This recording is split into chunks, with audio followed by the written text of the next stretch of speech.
excited to be here because I have a very special guest today. I've been watching her stuff. She's hilarious, incredibly talented, really well-written stuff. I had the good fortune of accidentally coming across her, and I'm so glad that I invited her to be on the podcast today. Let me just rattle off some of the awesome things this incredible person has done. Okay, are you ready? First of all, she's been on tons of festivals, like Melbourne Comedy Festival, you name it, she's been there. On top of that, she made her debut on the Late Night Show with Stephen Colbert. She has a 15-minute special on Netflix, and the rest I will... Ooh, somebody said there's no sound. Oh, no. What happened to my sound? People are saying that they're not hearing me. That's not good. How's this? Can you guys hear me? I hope so. Oh, let me see here. Can you guys... I hope you guys can hear me. Yeah, there it is. Okay. Awesome. Let's see here. Let's see if my fans can hear me. Can you... Oh, okay, your mistake. All right, you can hear me. Okay, cool. I was like, what the hell happened? Okay, all right. Here's the very talented Kate Willett. How are you, my friend? Hi. I can't hear you. I don't know what happened. 1 second. Can you hear me now? Yeah. Okay, perfect. Sorry, I wasn't sure if I was muted. How are you? Yeah, can you... Oh, I still can't hear you. Maybe, Can you hear me now? There you are. There you are. I can totally hear you. How you doing, Kate? I'm doing pretty good. How are you? I'm good. So nice to see you. Thank you so much for joining us. Thanks for having me. Yeah, this is so great. I've been watching your stuff, and it's just brilliant. I think you're just really great at what you do. Thank you so much. That's so sweet of you. No, it's totally true. I actually was trying to dig up because you're based in New York City, correct? Yeah, exactly. But are you originally from New York, or where are you from? I'm from California, so I grew up in LA, and then I moved to the Bay Area when I was a teenager, and then moved out to New York like 4 years ago. Got it. I mean, California, where in Cali? I grew up in the San Fernando Valley, so like Northridge area. Yeah. Got it. Yeah. Northridge, I don't know if you know, but Northridge is pretty heavy-duty South Asian now. I actually moved out of Northridge when I was like in junior high. We moved up to like Valencia area. You know where that is? Yes, yeah, I know exactly where that is. I bought my, this is going to sound really snobbish, but I bought my BMW there. Oh, nice. Congratulations. Thanks, yeah, but it burnt itself down after 2 years. But so don't congratulate me, but thank you though. Valencia is like, it's at least it might be different now, but it was super white, Christian, right wing. It was a really weird kind of like Stepford wife place. Yeah. I mean, Connecticut is so Stepford wife-ish. Is that where you live? No, goodness, no. I live in LA. I am. We crossed our coast. You went to the East Coast, and because I grew up in New York City and I moved out to LA, but you grew up in LA and then you moved out to New York. Yeah, exactly. Yeah, I feel like it's just I feel like a lot of people switch coasts. You know, you're just like, it's time for something different. Yeah. Yeah, I mean, it's interesting. I come across a lot of Californians who are like, oh my God, I would totally love to live in New York City. I'm like, really? I'm like, I'm so over it. I lived there for 15 years. I am burnt the fuck out. Like, I can't do it. I can't do it. That. Yeah. Where in the city do you live? I live in like downtown Brooklyn area, like kind of by Atlantic Barclays Center. Yeah. Okay. That's a nice, I mean, that's a gentrified neighborhood. That neighborhood has come up, right?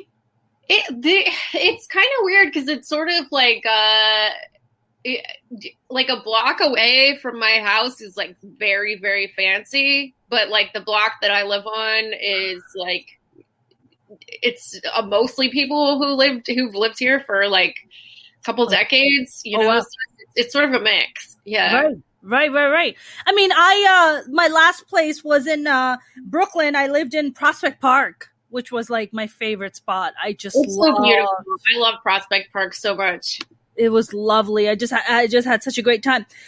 Kate, I know you have a brand new called Dirtbag Anthology. It's an audiobook that's out. Anthropology, actually. And what is it? Anthropology? Dirtbag Anthropology. Yeah. Dirtbag Anthropology. Sorry about that.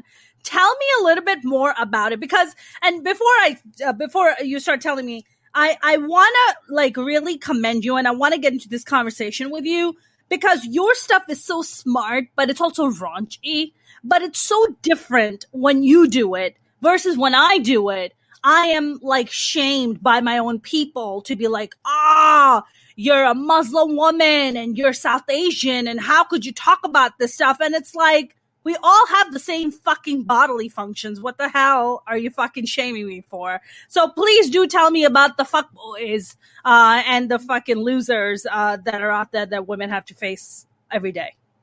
Well, so this book is actually like, it's only partially about like dating and sex stuff. It's also like, I wrote a book about men, just kind of as a broad topic. And I wrote like a series of essays and I did a series of interviews like with men in my life, kind of thinking about the topic of masculinity.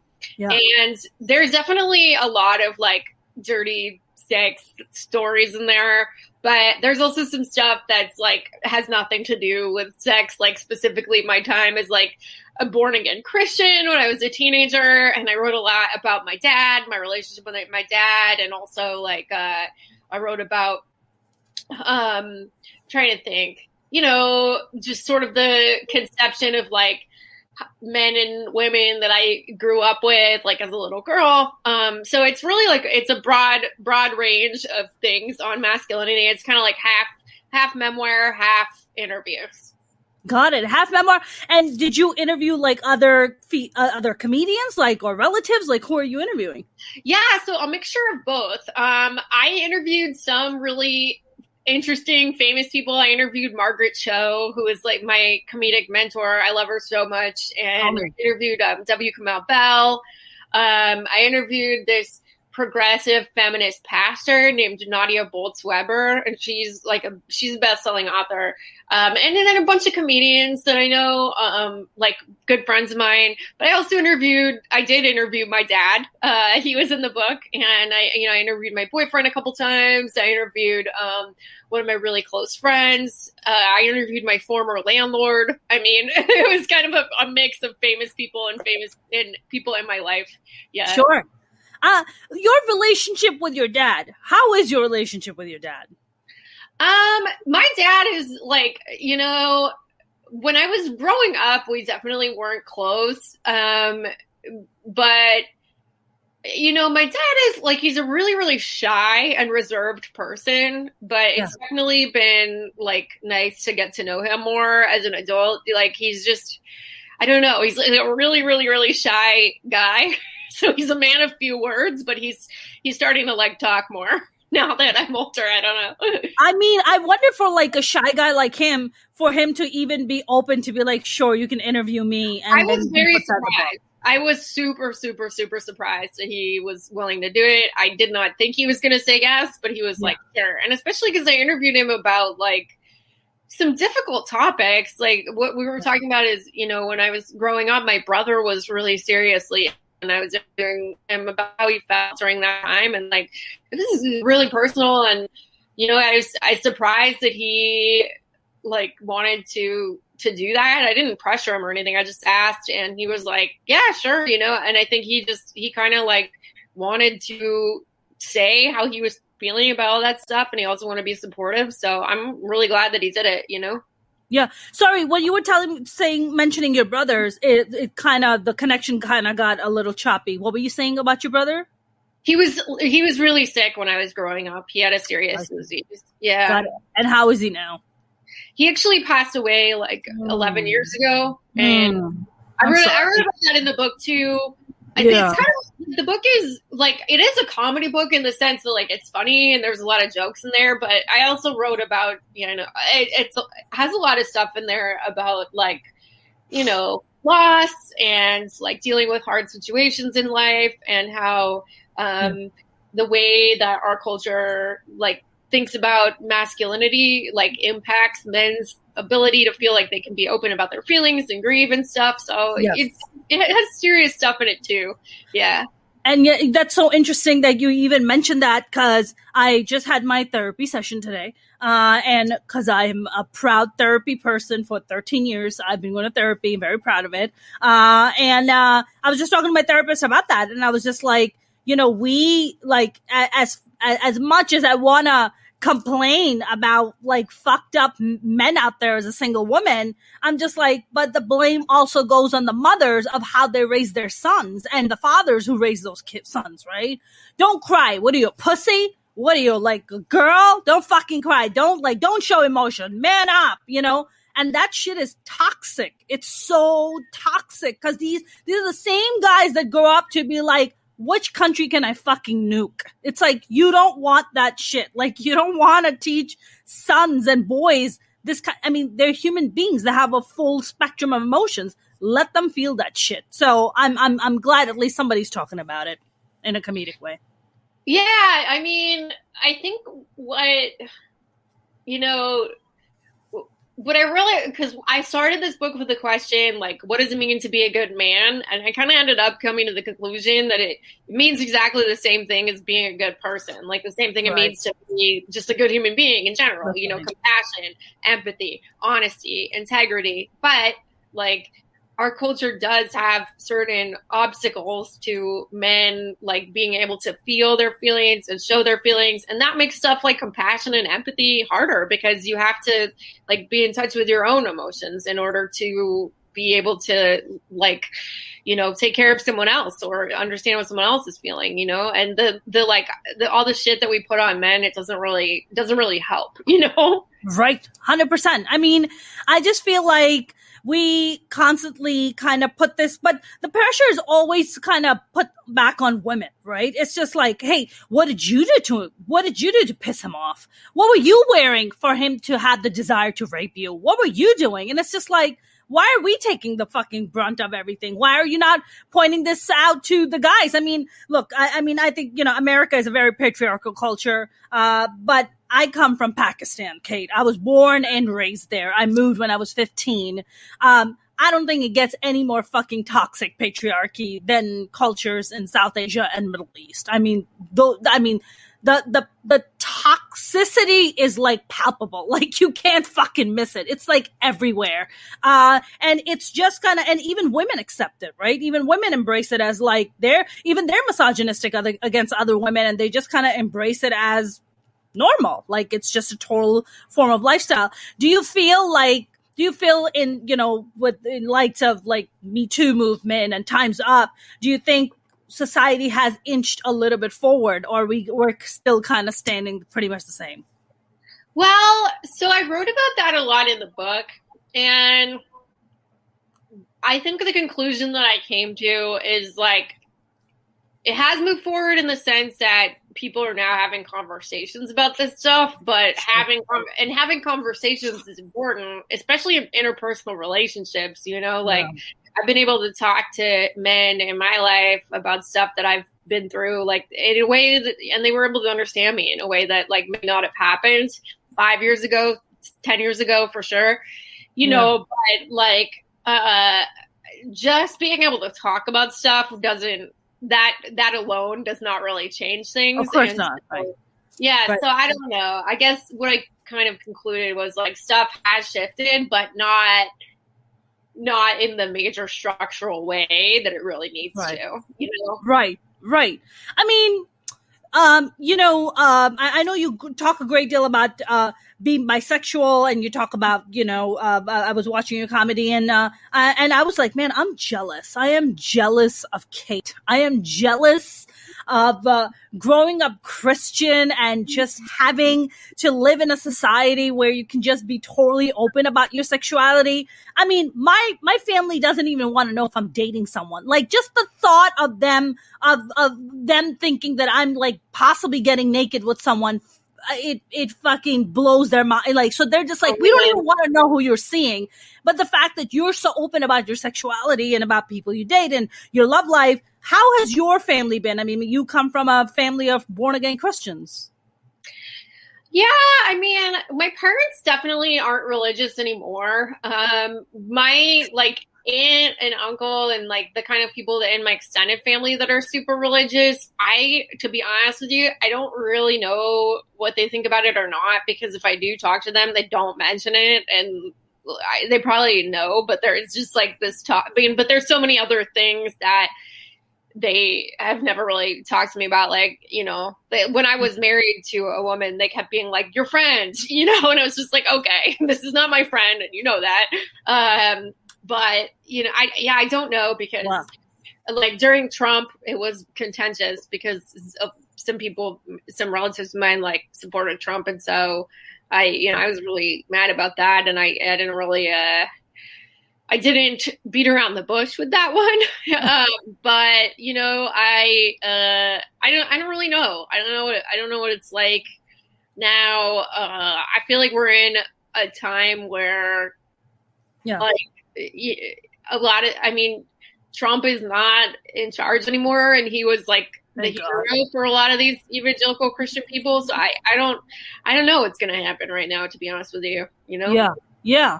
I mean, I feel like now having, you know, a female vice president is definitely helping matters. I hope that it help matters a little bit more. But I just feel like, just like you said, I think maybe the first step to all of this is just having a conversation, or just the level of awareness. I mean, before you couldn't even bring this stuff up. I mean, for instance, like I have 4 older brothers. I'm the youngest and the only girl in the family, right? My brothers used to make fun of me, to be like, oh, you're a feminist? You're a feminist? And I'm like, yeah, I'm a proud feminist. Fuck you guys.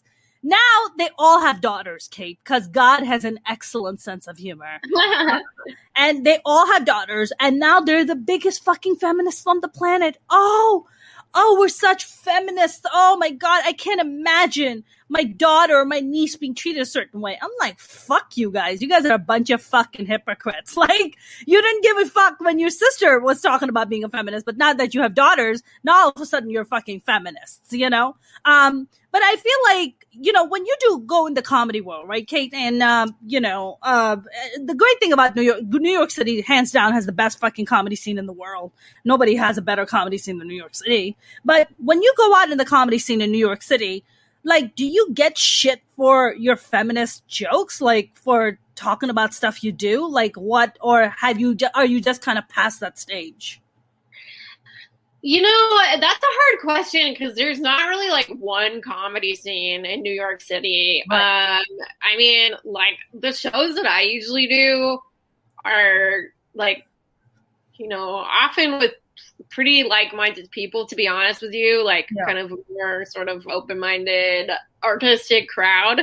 But there's other shows in New York City that have like fucking real, sorry, I don't know if I'm allowed to swear. Oh, you can say whatever the fuck you want. It's fine. Yeah, there's parts of the New York comedy scene that has, you know, legit like white supremacists, you know, like people that have that are actually like, I know this one woman that she was like marching on the Capitol on January 6th. Yeah. And that's there too. And so I don't know if people want to make a generalization about the New York comedy scene. It's hard to, because there's kind of a bunch of different scenes, you know? Right. Yeah. Right. There's it's interesting. You're absolutely right about the New York comedy. I mean, when it comes to like your big clubs, right? Your Gotham and your Carolines, I feel like they kind of tend to always kind of lean more towards the dudes who are just like, yeah, I got a big dick. I have an awesome dick. Like, look at me. I fucking fuck bitches. Do you feel that way also about these comedy clubs? Like, that's the kind of dudes that kind of try to attract, or your kind of comedy is also welcomed? Well, I used to perform at Caroline's a lot when it was pre-pandemic, you know. Sure. I don't really know that much about Gotham. I haven't really been there too much, but I definitely wouldn't identify those two clubs as like being the most dude bro out of all of them for sure. Yeah. You know? Okay, so that's good to know. Yeah. Which is, I mean, which is great. I mean, you know, Kate, I was also listening. Like when you went on Colbert, first of all, does he smell really nice when you get a little closer to him? So it's kind of funny how they tape Colbert, because they tape it with like all the comedians doing like a showcase on the same day. Like Okay. all this, they'll have like 5-6 stand-up comedians. They'll have you perform just a stand-up show. And I didn't actually get to meet Steven. You know, like they tape the stand-up separately. So yeah, I don't know how Stephen Colbert smells. Yeah. So he wasn't even there when you taped it. So there's just 5-6 different comedians, but the audience is still there. It's the same audience, though. It's not the same audience, no, because it's like they like basically they do one stand-up show, and they have like the people kind of just for that stand-up show, and then I think my set aired like 6 months after I taped it or something, you know, so it was a new audience for Colbert's show that day. Oh, wow. Interesting. Yeah. They tape it and then they, you know, you get paid for it, right, Kate? Yeah. Okay. Yeah, I got paid. Not like a ton, but like, you know, a good amount. I spent like a good percentage of it on a dress and getting my hair done to be on TV. Right. Yeah, so. Absolutely. I mean, when you, you know, have you, I mean, you had the 15-minute special, the comedy special for Netflix. Yeah.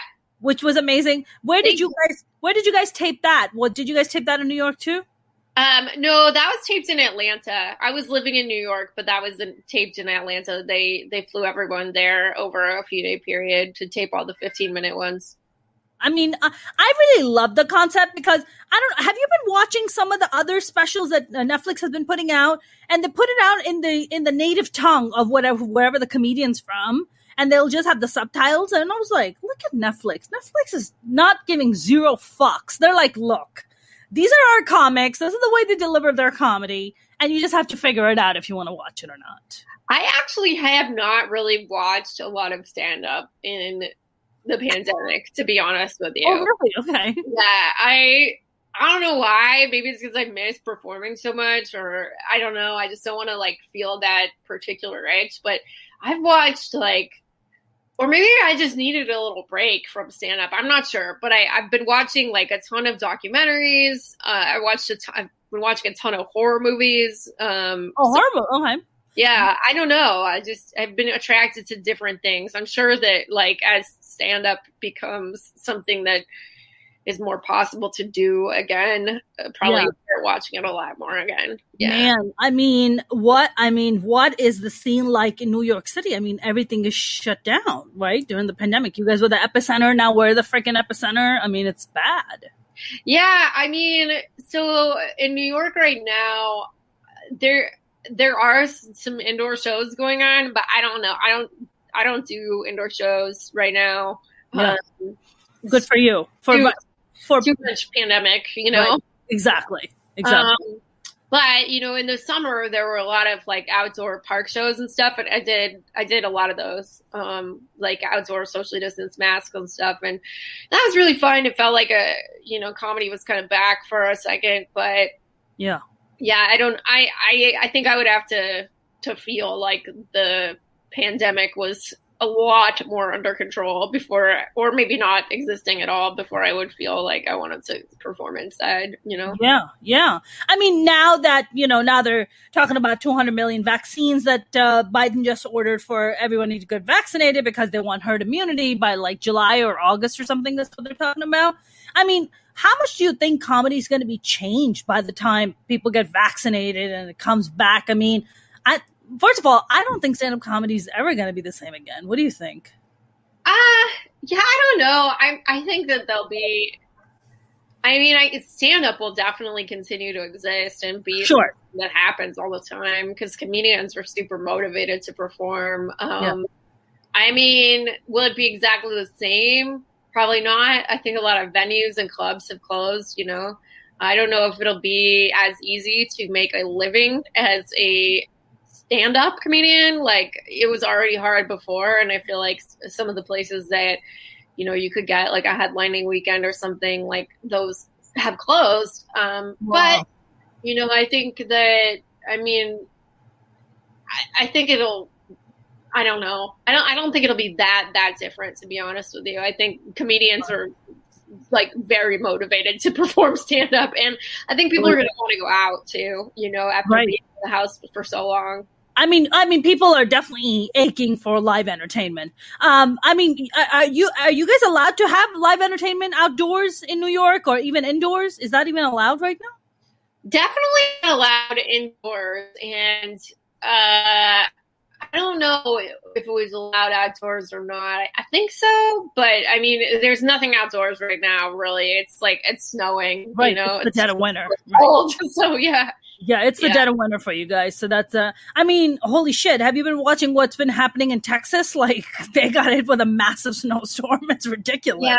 Yeah. And I know some people in Texas, and it's really just so fucked up. I mean, people just like, I know the people I live in Texas losing power, and like, you know, in 16-degree weather with no power at all and no internet and, you know, water in a lot of cases. So horrible. Yep. Yeah. I mean, my entire family lives in Dallas, and they were only one of my brother had electricity, so everybody went over to his house, like, because he's the only one who. I mean, in the middle of a freaking pandemic, when they're telling you not to see other people, but then you're left with no option but to go and see other people because that's the whole thing too. Is like there's probably going to be a massive COVID spread from. Because everyone had to get all together in the house, you know? Yeah. It's the same in LA with like not exactly the same, but like during the wildfire season, like, you know, that's so bad.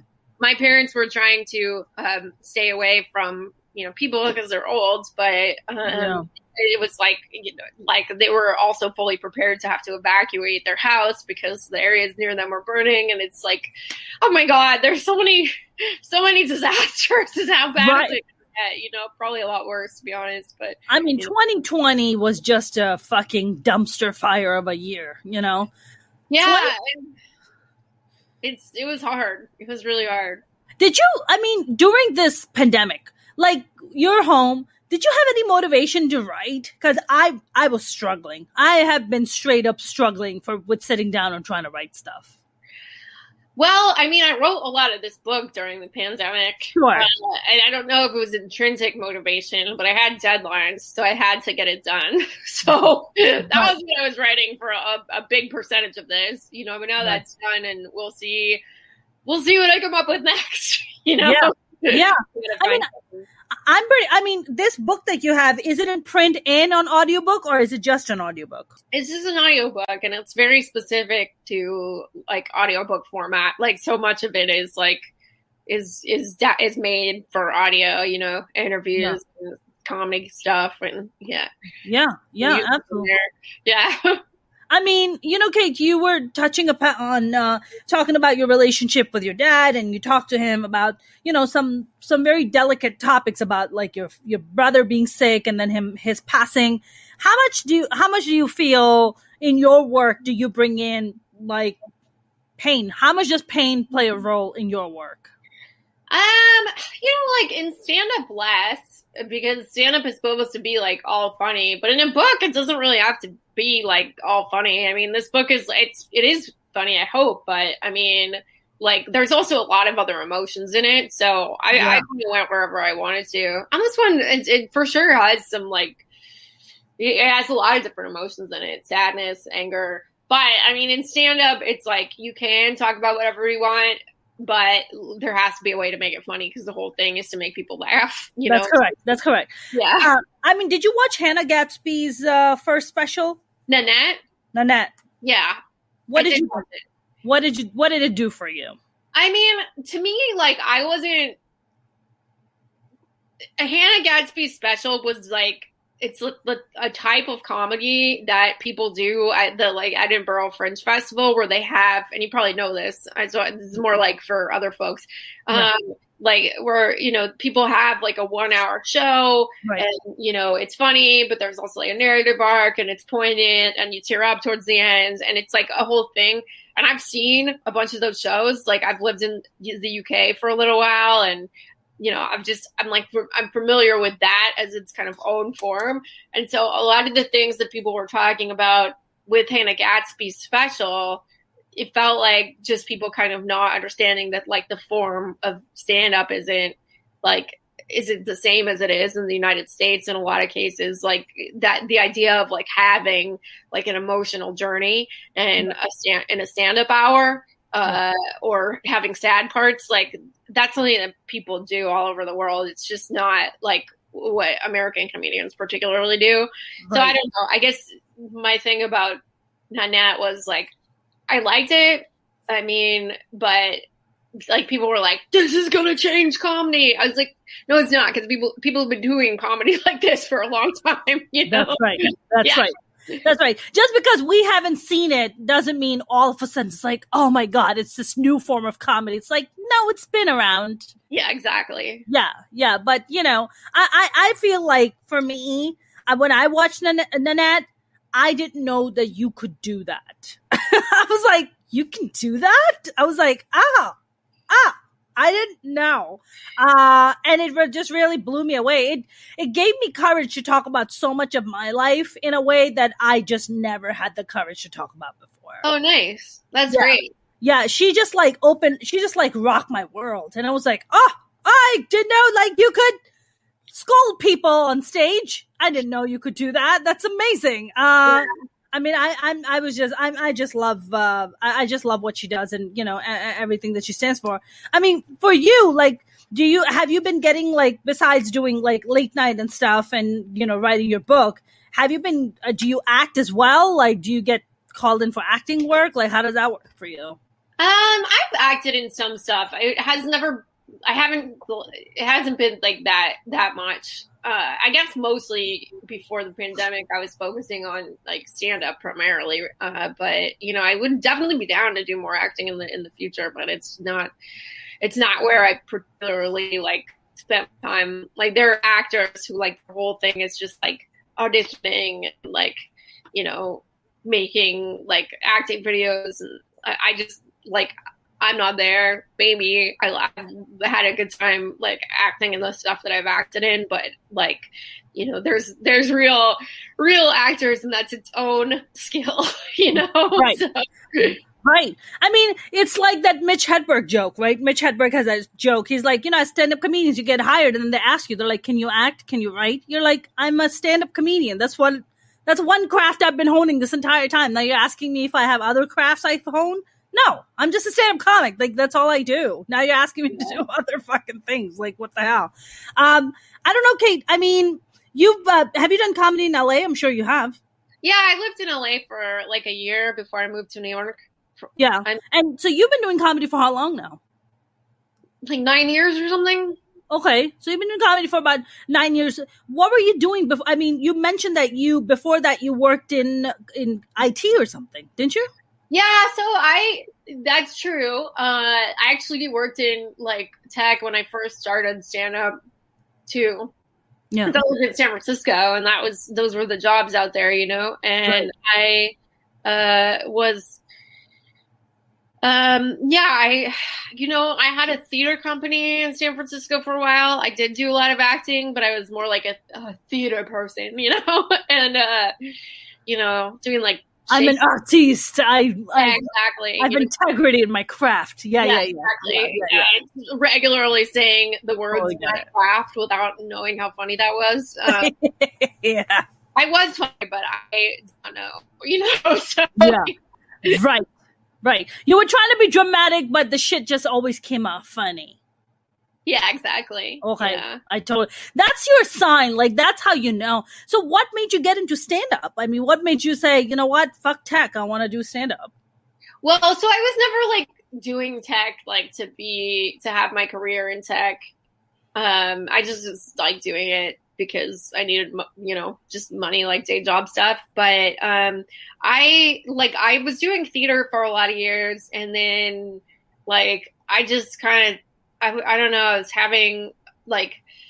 I was in grad school and I was having a rough time in grad school. I was in grad school for theater, and I was like, maybe I'll try stand up. That sounds fun. And I tried it, and it was really fun. It was a good time. So I just kind of kept going with it. I dropped out / was kicked out of grad school, and then kind of started stand up full time.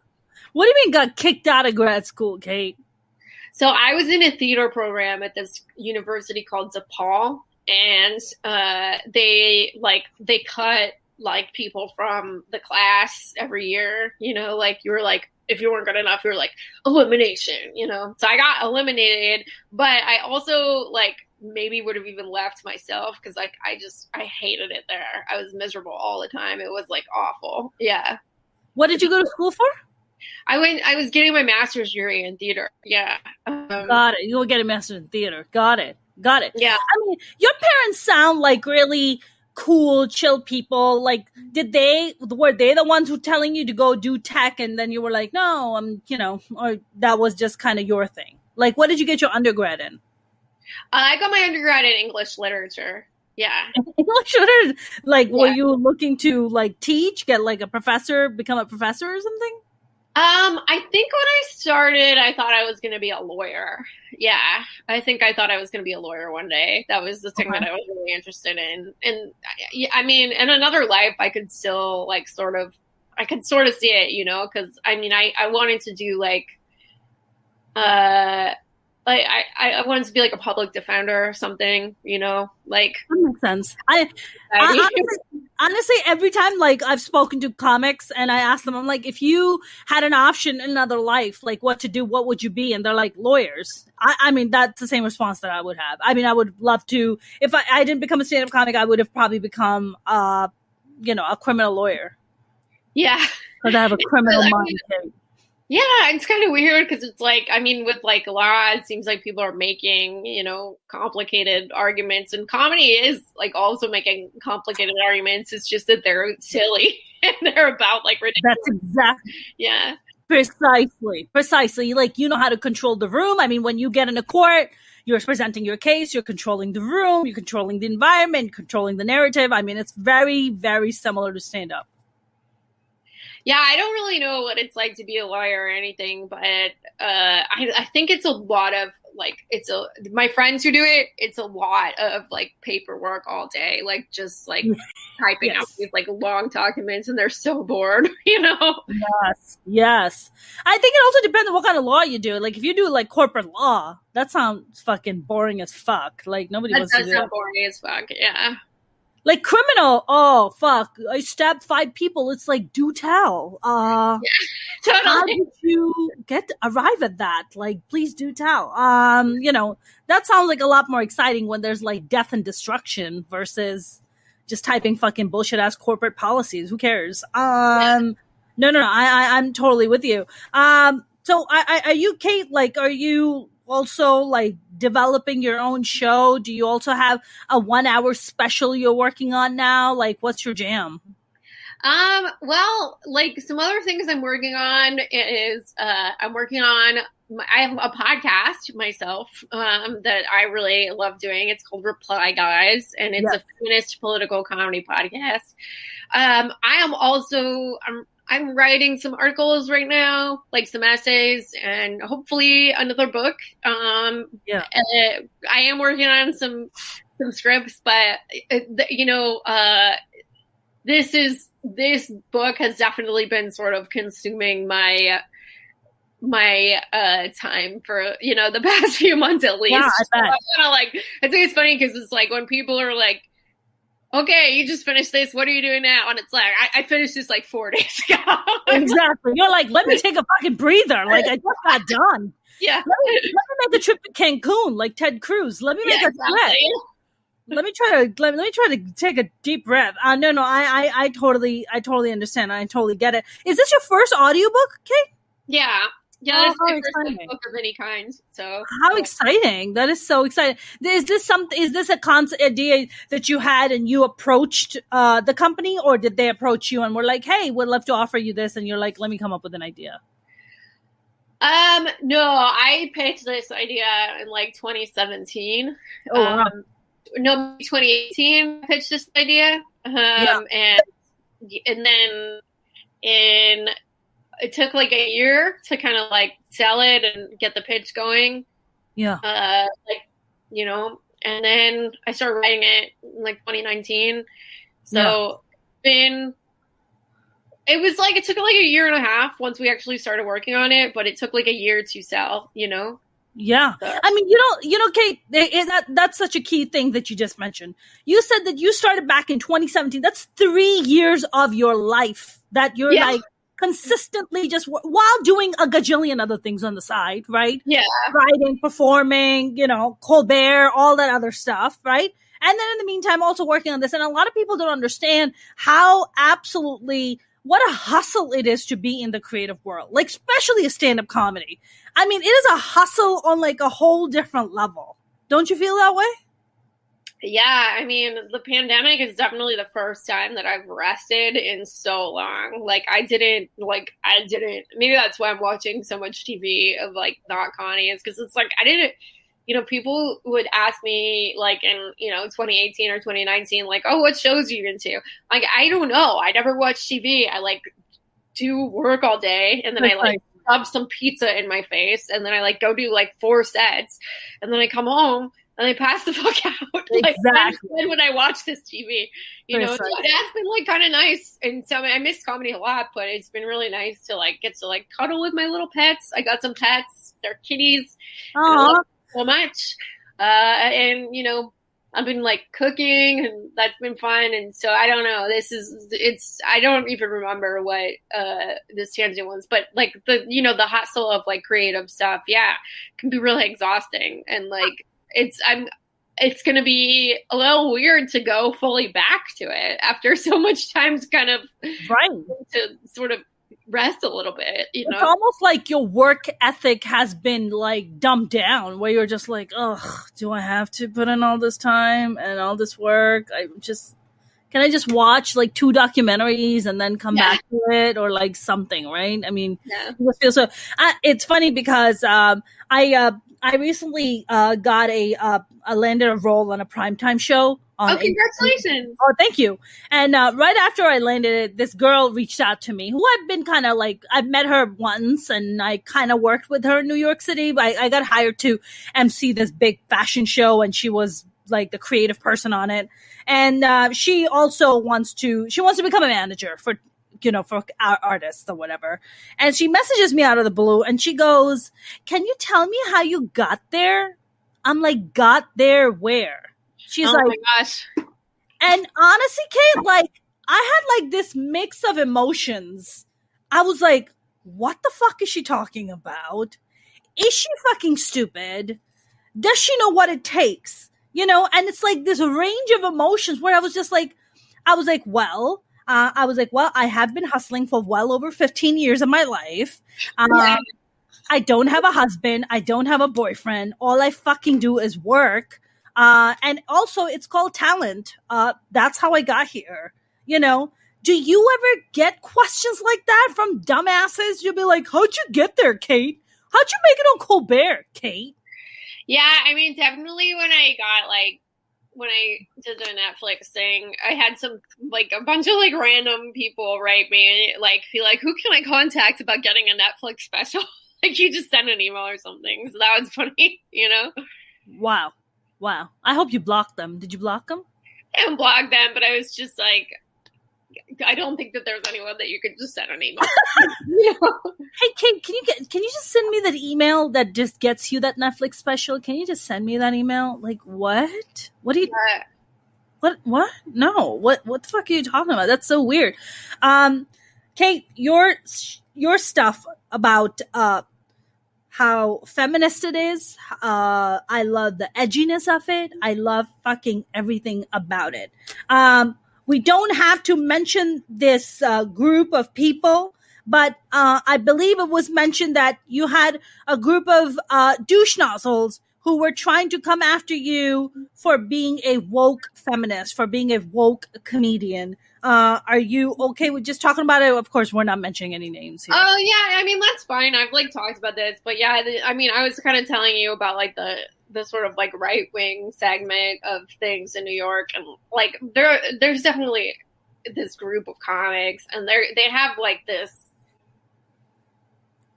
this like dumb podcast network that is like it's just like the whole thing is like just being racist and sexist, and it's not even one of these things where they're like, oh, it's a joke or something, because they actually like have had like David Duke and like Richard Spencer on, like really like people who are like doing this shit with their life, you know, and you know, I burning crosses in their backyards kind of shit. I don't know if these comics are, but like people who have been on the network for sure are doing that shit, you know. Sure. You know, and it's like, I mean, a couple years ago, I went on one of their shows because like someone just hit me up with an email, like you did, you know. It was just like, okay, I was like, you know, I'm down for project, whatever. Didn't look into it that much, but then I went on and it became kind of clear what sort of environment it was, and I was like, oh shit, like I actually don't want to be part of this, so I left. I wasn't like trying to even really beef with them. I just didn't want anything to do with it. And then they just like, kept coming after me for like a couple years, you know? So, yeah. Wow. I mean, that's just like what? Trying to defame you, like talk shit about you, like what? Yeah, no, they have like definitely like, they had this bit that was like,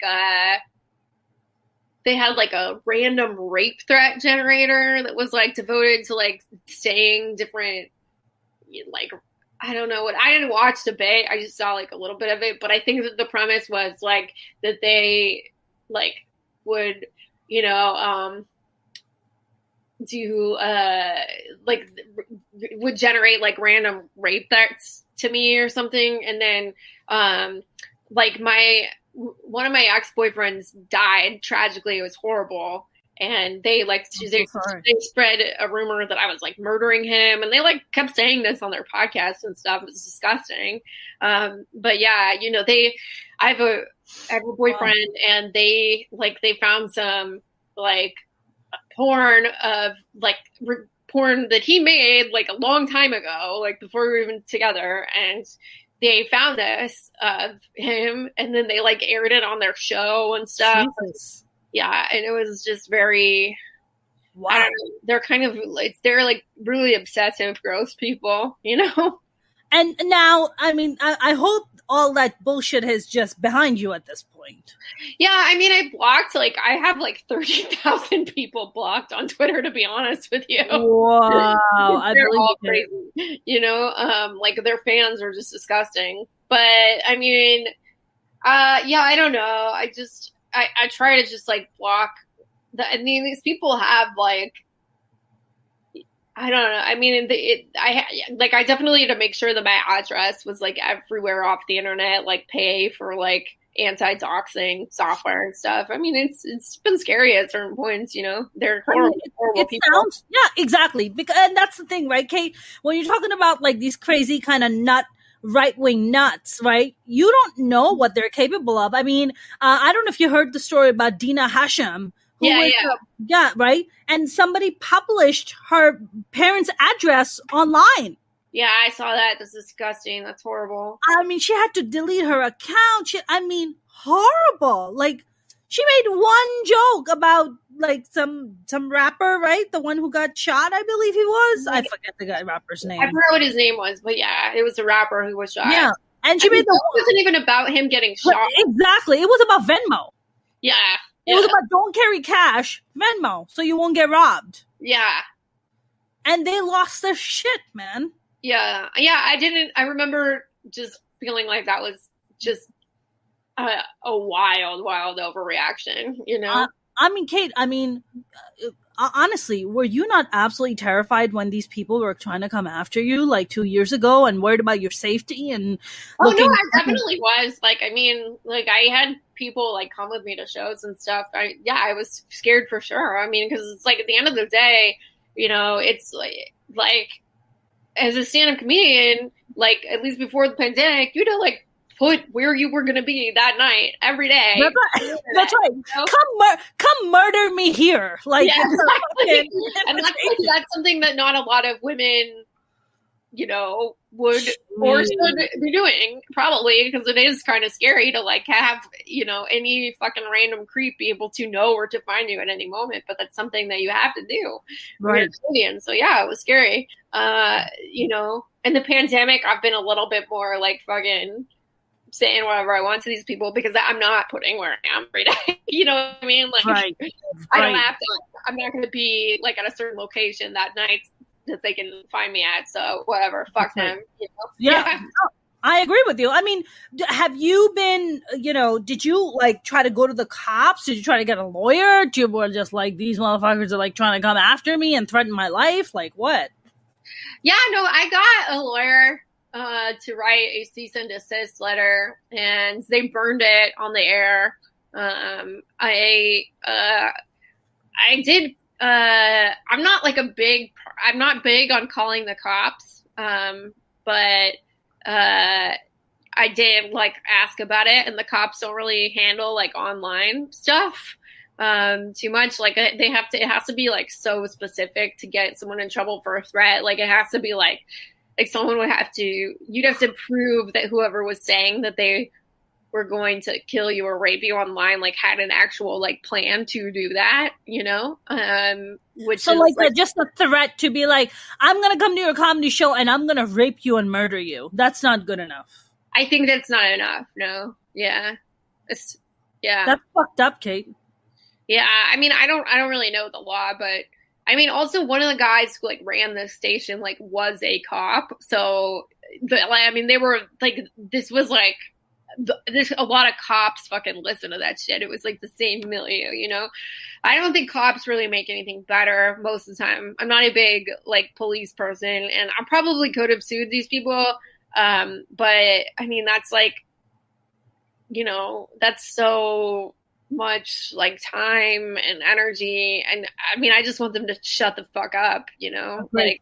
Agreed. I don't know. But I mean, like, I think that the tide is turning on some people kind of like I think especially with some of these folks, like this one woman who was doing that, like she was like literally storming the Capitol on January 6th. And I think that people are kind of starting to realize like, okay, some of these people, like this is not like just comedy. Like these people are seriously doing this, And let's be real, Kate. Most of these assholes are usually not fucking funny. Like when they're not funny at all. They just use like racial slurs and like it's so stupid. It's lowest common denominator. I mean, it's like one Rush Limbaugh dies and 10 Rush Limbaughs are born somehow, right? Yeah, exactly. I mean, I think what the really the cherry on the cake is the fact that he died during Black History Month, which gives me so much pleasure to say. I'm talking about Rush Limbaugh dying. Oh yeah, I fucking hate that guy. He's so good. But what a fucking piece of shit. Did you know that he was, he used to rattle out the names of men who died of AIDS and then make fun of them? No, I did not know that. I didn't ever listen to Rush Limbaugh. My grandparents really were into him, though. Yeah. Well, it's that generation too, right? It's that kind of older generation. Like, yeah, I didn't realize how much younger he was than them. I guess Rush Limbaugh is like, he was a little bit older than my parents, but not that much. Yeah, he died at 70. Yeah, I always thought that he was like way older than my parents or whatever. I thought he was more like my grandparents' age, but no, he was, yeah. Yeah. What a hateful little fucker, Like, what a hateful man. Yeah, I mean, I guess being a little, racist, misogynistic piece of shit does age you. So I would think that's why you were just like, I thought he was older. It's like, no, racism ages you. It does. It really fucking does, Yeah, I mean, I feel like probably with him, it was like, I don't want to speculate, but he did have cancer and stuff, right? I mean, like he had a lot of health problems or whatever, but he's definitely an incredibly bad person. And I don't like all this like pearl clutching about like, how can we say something bad about Rush Limbaugh? It's like, fuck you, dude. Like it's fuck Rush Limbaugh, dude. He was fucking making fun of people dying of AIDS. Like they've played this one clip of him where it's a video, the clip of him where he's just like, "Hey, you want to know how you're going to stop AIDS? Stop telling a man to bend over so you can, take him from behind." And I was like, "Oh my god! I hope you." I honestly, Kate, feel like hell is not filling up fast enough. Yeah, I know. Literally. It's like these fucking Ted Cruz needs to fucking go to hell. Trump, all these douchebags. Fuck off. Yeah, totally. I'm just so fucking over it. Your podcast, it's a political podcast, isn't it? Yeah. And what do? You just invite other comedians and you just talk about the current political climate? Well, so we have comedians on sometimes, so a lot of times we have people who are running for office, like candidates for office. And a lot of times we have journalists too. So it's like a mix of things, but, mostly journalists and people running for office, but we do have comedians sometimes. We always joke around, but then it's more like kind of joking around, but with people who like know what they're talking about, which we do not, so yeah absolutely. Yeah. Kate, I had Congresswoman Katie Hill on my podcast here. Oh, cool. That's awesome. And she's wonderful, right? And she's openly bisexual. Like her ex-husband did revenge porn on her. I don't know if you know her story. Yeah, I do. She was the district I grew up in. Yeah, that's what I thought. Right. And she's just a lovely, lovely human being to talk to. And she was telling me about all the shit, right? And, and she had to step down and she gave her seat up. And, I often wonder about things like that, right? Like you look at the horrific things that Trump was saying and had done and still became the president of the United States, right? You look at all these conservative men that are always just like, gay people shouldn't get married and then fucking get caught banging their, male assistant because they're in the closet. That's why they're so fucking homophobic. And you look at this shit and then I look at something like that you've been through with these podcasting right-wing assholes. Right? And I wonder that if you were a man that was on that episode that day when they were spewing all that fucking garbage, if they would ever have the balls to come after you the way they did because you're a girl.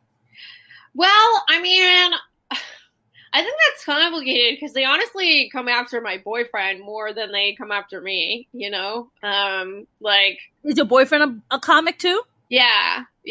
So I don't know. I mean, like, it's hard to say because they are misogynistic, but I think that like with men who have spoken out against them, like they have tried, almost more, like shit. There was this one guy that posted this thread the other day about like how he basically said some shit about one of these podcasts and like they harassed him like mercilessly for 2 years. I think they tried to get his son taken away from him. Or maybe, I don't know if they tried to get his son taken away from him, but there was some situation where like they looked up his kid's adoption records to try to fuck with him. I don't know if it was like to get his kid taken away or if it was like to publicize that he had like given a child up for adoption, but something like that. But they like put that shit out on the internet. I don't remember the personal details of it, but something that was like very, very none of their fucking business. And, they like, I don't know. I mean, they've done a lot of bad shit to men too. So let's be honest. Yeah. They sound demonic. Yeah, exactly. Yeah. That is some really vicious. I mean, talk about being so petty about shit. It's like, okay, somebody came to your podcast, they didn't fucking like what you were saying, and they left. Yeah. And they didn't curse you out, and they didn't say, fuck you, and fucking throw a fit, which you don't seem the type to me anyways. And then you were like, all right, I just don't want to be associated with this, right? And they're like, my panties are in a bunch now. Yeah, no, exactly. It was really stupid. I mean, I'm just like, plus it was like not even like even apart from the fact that I was like, you know, they're saying shit that was racist or whatever. Like the guy that was on the show, he was also fucking wasted, and it was like 10 a.m. You know, I'm just like, okay, this is not. Somebody has a problem. Exactly. Yeah. Drunk at 10 a.m. It's like he's doing shots, and I was like, oh, this is not good. Yeah. Wow. Wait, and were you like present in the studio in person, or was this over the internet? No, I was in the studio in person. Yeah, this was this like makes it even worse. Something. Yeah. It makes it even worse, Kate. It's not like you can be like, connection's bad, goodbye. You know, it's just like, and you just click and you just hang up. No, yeah, that would actually be like, if that happened now, I think I would just feel like, I would just hang up, and then that was it. You know, just be like, oh, sorry, I don't know what happened. You know? Sorry, my Wi-Fi isn't working. My Wi-Fi isn't racist. Sorry. Yeah. Whenever somebody says racist shit, it's fucking disconnects. Jesus Christ. Yeah. I mean, I think the thing is like people like this, their whole thing is that like it's a money-making scheme, because they're like, oh, people are trying to cancel us all the time, and like, you know, they're trying to like make it so that we can't say these controversial things. And it's like, there might be some people trying to cancel you, but like, I'm not. I just want you to like stay the fuck away from me, and I don't want anything to do with you. I actually just said that I don't want to do your podcast. Right. You know? Maybe now, after like 2 years, I'm like, yeah, this should not exist. But you know, right.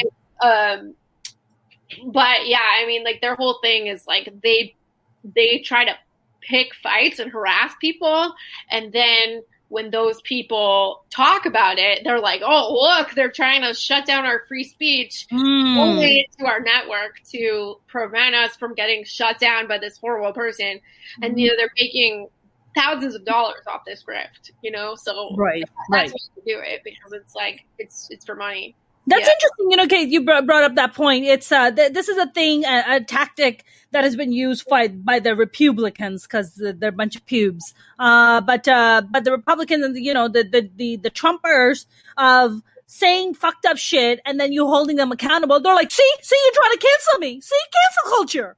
And it's like, I'm not trying to cancel you, just making you accountable for the fucked up shit that came out of your mouth that has fucking impact. Yeah, exactly. Right. And then they play the victim. Oh, I'm totally the victim. They're trying to cancel me. I just wanted to say that, you know, I just want Kate to get raped. I mean, why can't I say that? I mean, cancel culture. Really stupid. Yeah. You're wishing rape on someone. I recently did an online comedy competition. Oh, fuck, Kate. I was the only. That sounds horrible. It was horrible. I was the only woman on the lineup. And to make matters worse, there were like 4 other guys competing with me. And to make matters worse, they make me go up first, which was the most fucked up place that you can put me at, right? I go up. There's a comic who comes up after me, and he goes, Mona inspired me to do my rape jokes, but I don't think I'm going to do them tonight. Oh my gosh. That's so weird. And you're just like, I inspired you? So because I wasn't on Scream anymore, I had access to the chat box. So I went in the chat box. I was like, oh my God, you look so different without your white hoodie on. I was like, your pointed hoodie. I was like, you look so different when you don't have it. I was like, are you going to go burn a cross after this and fuck your sister? Is that what's going to happen for you after this? Like, seriously. But it's just fucking ridiculous. Like the kind of shit. What is some of the worst introductions you've gotten on stage, Kate? I'll tell you one. I had a guy once tell me the next comic I'm about to bring up on stage, her jeans is so tight tonight, I can't keep my eyes off her ass. Oh Give it gosh. up for Mona. I think the funniest introduction I ever got was someone said, your first female comic of the evening, Mr. Kate Willett. And I was like, wait a minute. You can call me Mr. and your first female comic. You're so confused, you know. Commit to it. So was he trying to suggest he was just really confused. Yeah. What the fuck? What was he drunk? No, I don't think so. But I guess I remember I did this comedy competition, like, a couple years after I started comedy, and I was like backstage, and I was like ready to go on stage. I was sitting there with my notebook by the stage curtain, and the guy that was hosting the show was like, "Are you one of the comedian's girlfriends?" And I was like, "No, I'm the next comedian," which like is pretty easy to discern from the fact that I'm standing by the curtain, like with a fucking notebook. Yeah. So I don't know. It's stupid. Wow. I mean, I don't know. I mean, like I was kind of saying earlier, like, there's so many types of shows. I mean, definitely, like, most of the shows that I've done for like the past few years have been like with really nice people that I really like a lot, so yeah. I mean, Kate, your journey from going from like you said, from the tech world to stand-up comedy, was stand-up comedy something that just kind of fell in your lap, or was it something that you were just like, I should give it a shot? No, I mean, when I tried it, I like pretty immediately, I was like, oh, I want to do this like a few times a week. And there was this comedian in San Francisco named Kasim, and he was really cool. He was a sweet guy. He was like the dad of all of us in San Francisco, because he had been around for a while. And he was like, you're pretty funny, but if you want to get good, you have to do comedy a lot. And I was like, I am doing it a lot. He was like, how many times are you doing it a week?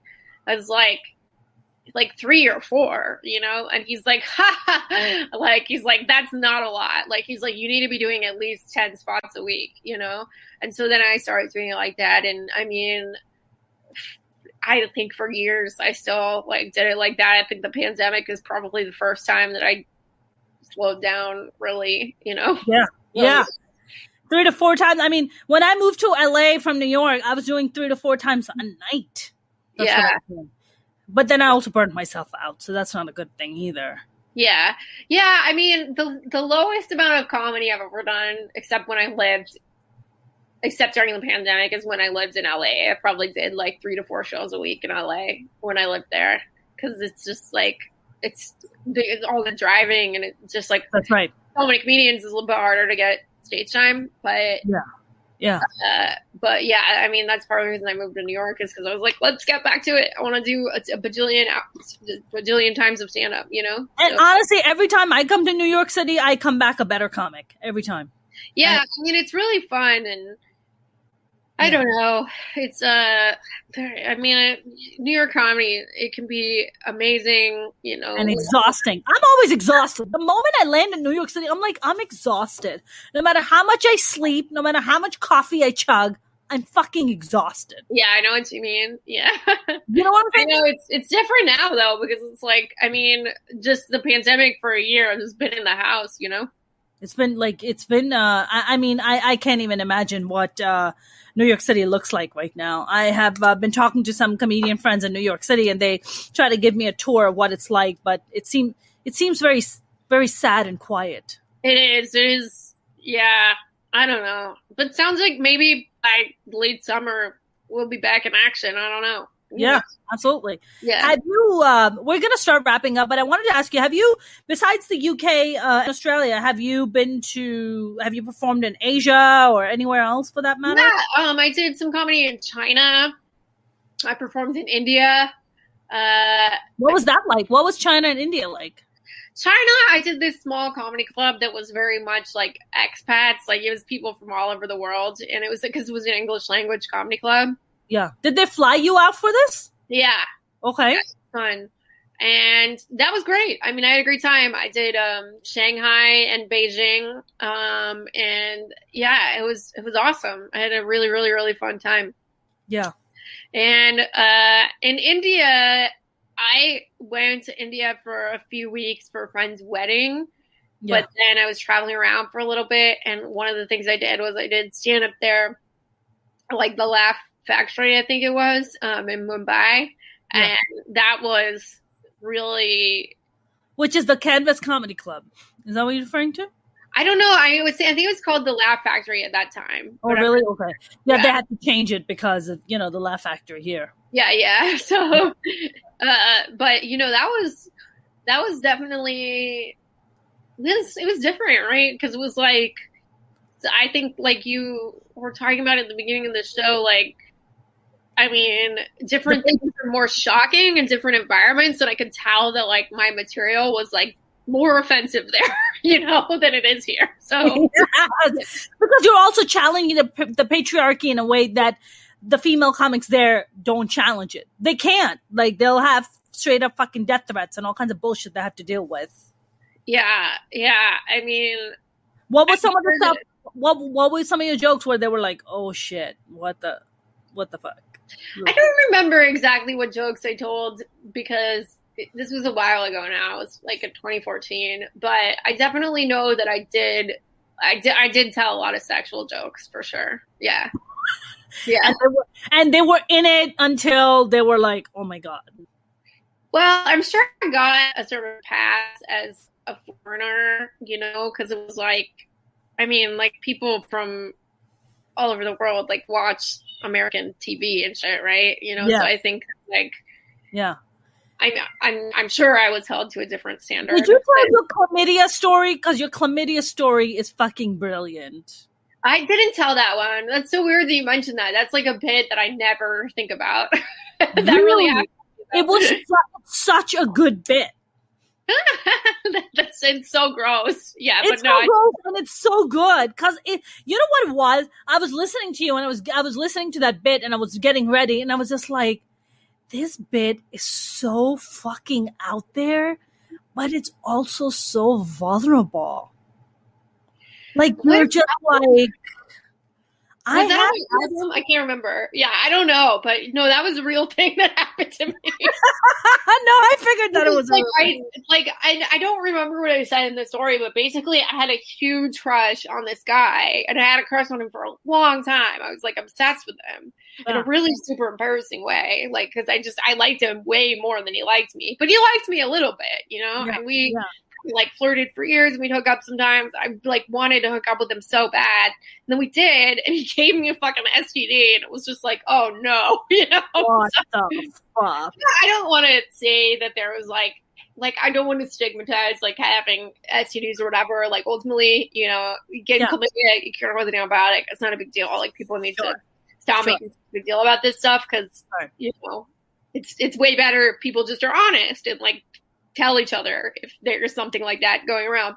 But it was really weird to have like this whole thing where it was like, oh wait, like I thought I was going to have this experience with this guy that I really liked, where it's like, oh my gosh, and then all of a sudden we're like, okay, we're like dealing with this whole situation together, So, you're like, we're never hooking up after this, but I'm glad I got a...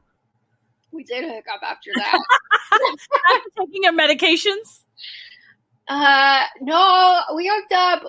We were like on like a once a year hookup schedule for like a 7-year period. Yeah.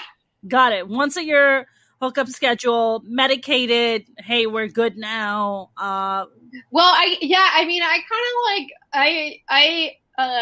stopped talking to him in like, I think 2018. Yeah. Yeah. The thing about him is he really sucked. And so I didn't really like Wait, he sucked in bed or he just sucked as a person? Both, He was not nice. He had some. He's a comic, isn't he, Kate? He was a comic, yeah, but he wasn't like a good comic. He was like like yeah.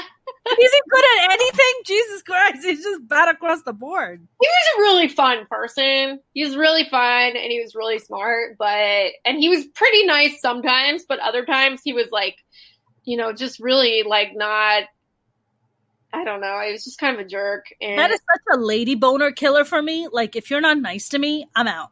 I'm out. That was definitely the point I got to in like maybe 2018. I was just like, I had just taped my Netflix special and I was like, I was feeling pretty good about my life, and I was just like, I don't really have to like stick around for you to be. That's right. Me. Like it's not. I don't actually have to put up with this. I can walk out of here right now. That's right. Toxic people to the left, like fuck right off. Exactly. Yeah. Fuck off to fuckville. How about that? Like fuck off. Okay, just leave. Kate, this has been such a fun conversation. I hope you will come back and do this again. I would love to have you on again. Oh, it was awesome. Thank you so much. I really appreciate it. Yeah, absolutely. So, Kate, where can people go and where can they follow you and where can they go and listen to your audiobook? So my audiobook is on Audible Plus. It's free with any Audible subscription. It's called Dirtbag Anthology. And on Twitter, I'm at Kate Willett with 2 T's. And on Instagram, I'm on Kate.Willett with 2 T's. And my podcast is called Reply Guys. And that's on Twitter at Reply Guys Pod. Awesome. Well, Kate, thank you very much. Stay safe out there, and congrats on the audiobook. I'm very excited. I'm definitely going to check it out. Thank you so much. I appreciate it. Bye. All right. Take care, Kate. Bye. That was lovely, Kate Willett. I hope you guys enjoyed that conversation. I know I definitely did. If you haven't subscribed to my YouTube channel, please do. You can go to youtube.com/Mona Shea Comedian, also on TikTok and also on Facebook. And of course, Instagram and Twitter at Mona's Comedy. You guys, I will be back tomorrow with a brand new guest. Have a good evening. Stay safe out there. I will see you soon.